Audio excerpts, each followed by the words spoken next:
Terima kasih Anda masih menyaksikan Kompas Petang, Saudara. Presiden ke-7 Republik Indonesia Joko Widodo menerima kunjungan pengasuh Pondok Pesantren Al-Mukmin Ngeruki Abu Bakar Ba'asyir di kediamannya di Banjarsari, Solo. Pertemuan keduanya berlangsung secara tertutup, Saudara, selama kurang lebih 30 menit.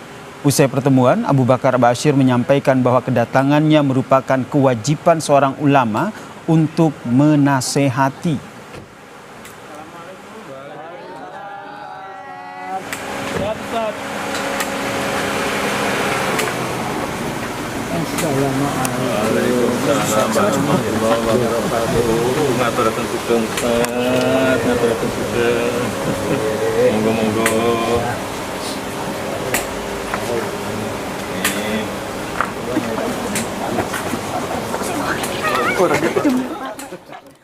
Hanya nasihat itu kewajiban seorang ulama, menasehati rakyat, menasehati orang kafir, menasehati pemimpin. Mau tidak mau itu Allah yang menentukan, bukan saya. Ya, gitu ya. Itu saja, tidak ada tujuan lainnya. Presiden ke-7 Republik Indonesia Joko Widodo mengatakan mengaku kaget dengan kedatangan Abu Bakar Ba'asyir. Jokowi mengatakan banyak diberi nasihat untuk mengabdi pada negara dan agama.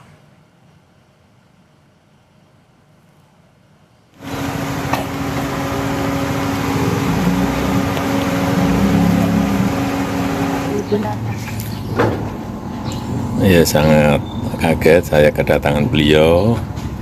Intinya beliau menasihati saya untuk mengabdi pada Islam. Ya, itu aja. Ya, terima kasih. Terima kasih, Pak.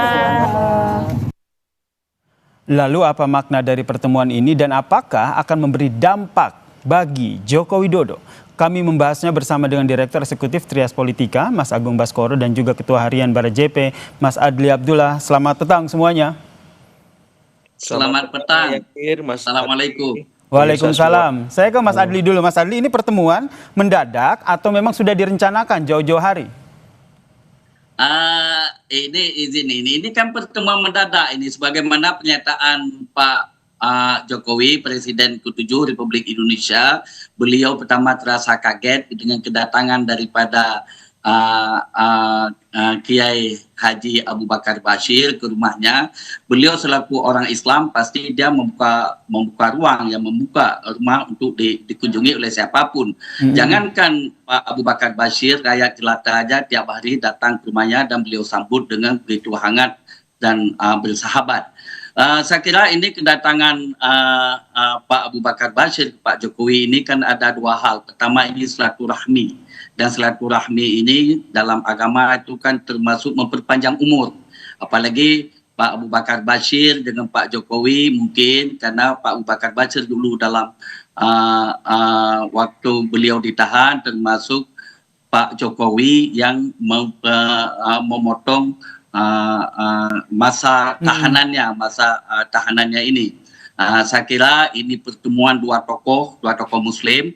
Apalagi Pak Jokowi sekarang ini kan juga sekarang menjadi tokoh global dengan diangkat sebagai penasihat Bloomberg New Economy, dan juga tadi Pak Abu Bakar Ba'asyir meminta beliau juga menjadi seorang tokoh Islam. Saya kira itu adalah pertemuan biasa saja dan silaturahmi antara dua tokoh bangsa. Pertemuan biasa ini silaturahmi antara dua tokoh bangsa, tapi kalau dari sudut pandang Anda, Mas Agung Baskara, sebagai pengamat politik, apakah hanya sebatas itu atau ada makna lain dari pertemuan ini?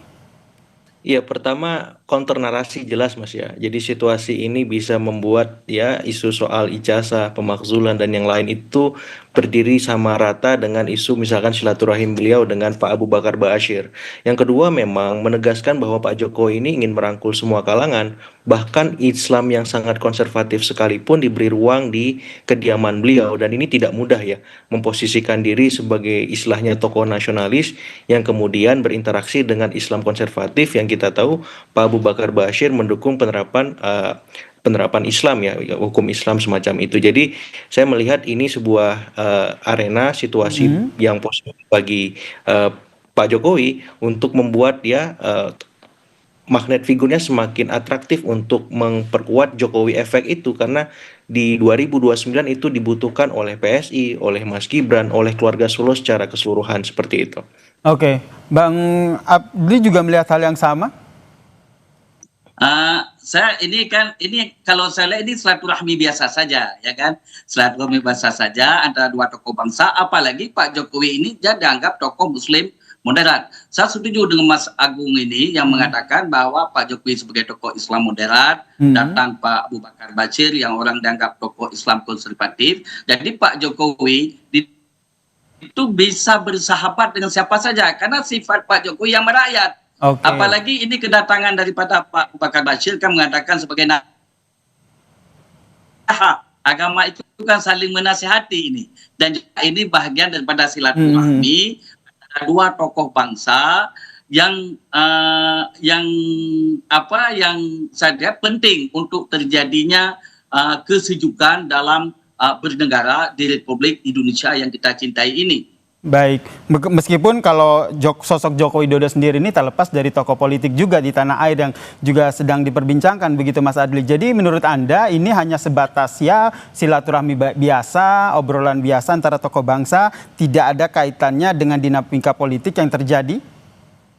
Saya sekarang tidak ada. Ini kan kalau bagi kita media kan, bagi kita orang publik, batuk wajah Pak Jokowi itu kan bisa menjadi menarik untuk diliput.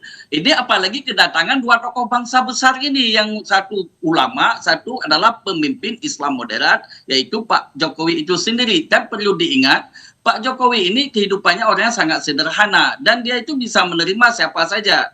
Kita pun datang ke sana tanpa perlu agenda khusus, bisa diterima oleh Pak Jokowi. Makanya Pak Jokowi tadi termasuk terkejut, kaget dia dengan kedatangan Pak Abu Bakar Bashir. Tapi karena dia yang humble, yang sederhana, dia senang saja kedatangan Pak Abu Bakar Bashir. Apalagi berdua ini sama-sama orang Solo, sama-sama menjadi rakyat biasa di Republik Indonesia sekarang ini. Pak Jokowi sekarang kan sudah menjadi rakyat biasa sekarang ini. Kalau Mas Agung Baskoro sendiri melihatnya ini keuntungan yang didapat dari Joko Widodo sendiri seperti apa dari pertemuan ini, baik dari sisi sebagai tokoh bangsa maupun dari sisi politiknya? Iya, suka atau tidak kan selama ini Pak Jokowi dikaitkan dengan problem etik Pilpres 2024 Mas Yasir. Sehingga ketika kedatangan Pak Abu Bakar Bashir ke kediaman beliau, yang itu notabene ulama dari kalangan Islam konservatif, sedikit banyak ya kita akan tahu bahwa problem etis itu sedikit banyak tereduksi dengan kehadiran seorang sosok ulama konservatif itu Pak Abu Bakar Bashir. Karena suka atau tidak, yang membuat isu dalam tanda petik ijazah, pemakzulan, dan yang lain mengemukakan ada teman-teman yang belum puas dengan problem etik yang tak tuntas di 2024 itu. Mereka yang tak puas dengan kinerja Pak Jokowi 2 periode kemarin. Dan mereka yang punya kepentingan di 2029 juga. Jadi dengan kedatangan Pak Abu Bakar Bashir ke kediaman Pak Jokowi, sedikit banyak problem etik di 2024 itu bisa teralihkan sementara, seperti itu. Yang kedua, memang bagi Pak Abu Bakar Bashir sukar untuk tidak diungkapkan bahwa ini bagian dari politik etis beliau yang sudah mendapat manfaat dengan pengurangan hukuman ketika Pak Jokowi berkuasa di masa silam. Ini bagian dari arahan terima kasih beliau dengan mengunjungi Pak Jokowi di kediamannya, karena dari sisi umur kan senioritas Pak Abu Bakar Bashir lebih berumur ketimbang Pak Jokowi, tapi beliau menyampaikan rasa terima kasih itu dengan datangi tuan rumah untuk mengucapkan langsung seperti itu. Dan bagi Pak Jokowi yang ada soal nggak ada masalah gitu. Yang penting silaturahim kita sebagai sesama tokoh bangsa bisa terjalin walaupun sifatnya mendadak, walaupun mungkin tidak direncanakan, tapi buat saya ini bagus, memberikan semacam energi positif kepada publik bahwa se-ekstrim apapun ideologi kita, keyakinan kita, tapi kalau sudah membahas Indonesia, semuanya bersatu mencari titik temu. Seperti itu Mas Yasir. Kan kalau kita tahu juga saat ini kan juga Joko Widodo masih terseret begitu, ikut dalam kasus yang setengah berlangsung begitu soal ijazah palsu. Ini menurut Anda kaitannya ataupun hubungannya apakah ada? Tidak secara langsung tapi kan kita tahu masing-masing punya brand sebagai tokoh. Satu tokoh nasionalis, presiden ke-7, satu ulama besar yang pro dengan penerapan Islam sebagai hukum nasional kita. Dan ketika ini bertemu, bersanding, sintesisnya adalah Pak Jokowi mendapat manfaat berupa dalam tanda petik masalah beliau sedikit banyak teralihkan. Kemudian di sisi Pak Abu Bakar Ba'asyir dengan berinteraksi dengan Pak Jokowi sedikit banyak ya ideologi yang beliau pahami selama ini ya bergeser ke tengah, Mas Yasir. Lebih ke tengah, lebih moderat, lebih kompromis, lebih lebih open terhadap siapapun. Karena dengan bersilaturahim ke Pak Jokowi artinya tokoh-tokoh nasionalis yang itu berbeda haluan atau ideologi dengan Pak Abu Bakar Ba'asyir bisa ya diberikan ruang dan tempat untuk berkomunikasi dengan beliau, memastikan bahwa titik tengah, titik temu ke dalam keindonesiaan kita bisa terjalin seterusnya seperti itu. Oke, Mas Adli sendiri melihatnya bagaimana, Mas Adli? Karena kalau kita lihat apa yang disampaikan oleh Abu Bakar Ba'asyir, salah satu pesannya adalah fokus ke agama begitu. Apakah ini juga bisa dibaca bahwa udah fokus di agama aja, jadi jangan cawe-cawe dengan urusan politik tanah air yang terjadi? Saya kira itu kan datangnya fokus ke agama, itu kan dia datang minta Pak Jokowi itu menjadi tokoh Islam. Pak Jokowi ini kan secara agama itu kan lebih bagus, beliau itu kan orang secara taat, beliau salatnya bagus ya kan. Ini jadi lebih melihat ini bahwa Abu Bakar Ba'asyir datang, Bapak jadilah menjadi tokoh Islam, dan itu sah-sah saja. Dan itu bagi Pak Jokowi, beliau ini sekarang ini sudah menjadi tokoh Islam, tapi Islam moderat. Tapi dengan kedatangan Pak Abu Bakar Ba'asyir ini sama, saya setuju dengan Mas Agung tadi. Jadi kita bisa melihat bagaimana kepentingan bangsa lebih diutamakan daripada kepentingan sektoral atau kepentingan ego sektoral yang kita mainkan selama ini. Jadi saya lihat ini pertemuan dua tokoh ini, Pak Abu Bakar Ba'asyir dengan Pak Jokowi, itu menunjukkan bahwa adanya penyatuan, untuk ada yang penyatuan. Jadi kita selesailah dan berbicara hal remeh-temeh. Mari kita bersatu membangun bangsa ini di bawah kepemimpinan Pak Prabowo Gibran. Jadi ini kita kawal pemerintahan ini secara baik. Kita tinggalkan hal-hal yang menyebabkan ini terjadi disintegrasi bangsa. Ini adalah merupakan simbol untuk penyatuan bangsa dengan kedatangan Pak Abu Bakar Ba'asyir ke rumah Pak Jokowi. Apalagi Pak Abu Bakar Ba'asyir orang lebih tua datang ke rumah Pak Jokowi. Sebenarnya kan Pak Jokowi yang datang. Tapi ini saya kira ini pasti akan ada hubungan timbal balik.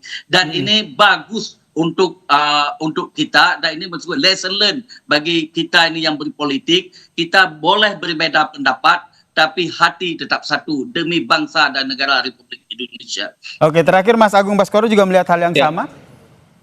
Iya, dalam politik kadang ada yang tiba-tiba, Mas Yasir. Ataupun tidak disengaja. Kalau kita buka ruang itu supaya melihat bahwa Pak Jokowi ini aktor politik yang ulung, yang bisa menciptakan panggung-panggung politik kapanpun dan dimanapun, bahkan di kediaman rumahnya sendiri, yang kita tahu sekarang selain sebagai ya tempat silaturahim politik bagi tokoh-tokoh nasional, wisata rakyat katanya di sana sudah terbentuk, tapi ini bisa menjadi epicentrum politik yang mempengaruhi dinamika politik kebangsaan kita ke depan. Jadi hati-hati dengan Pak Jokowi untuk semua, kira-kira pesannya begitu.